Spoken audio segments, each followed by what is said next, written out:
त्यामुळे मराठा समाजाचा फक्त मागायचा तुम्हाला अधिकार नाही. ज्यावेळेस मराठा आरक्षणाची लढाई सुरू झाली, अंतरवाली सराटीमध्ये या पोलीस प्रशासनानं आमच्या मराठा बंधू भगिनीवर हल्ला केला, लाठीचार्ज केला, गोळीबार केला. जर अश्रू पुसायला कोण आला असेल तर श्रद्धेय बाळासाहेब आंबेडकर आमचे अश्रू पुसायला आले.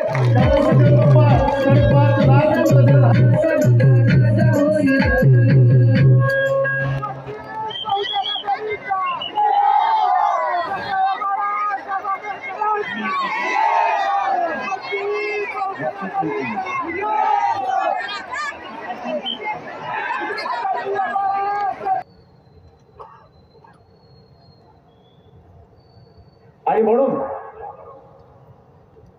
आपल्या सगळ्यांना एक लक्षात घेतलं पाहिजे, हे जे आयाराम गयाराम आहेत, हे आयाराम गयाराम आज स्वतःसाठी विकतात आहेत. उद्या हे देशाला विकणार नाही कशावर? तुम्ही पाठवताय कुठे? त्याला महाराष्ट्राच्या विधानसभेमध्ये पाठवत नाही, तुम्ही पार्लमेंटमध्ये त्याला पाठवा.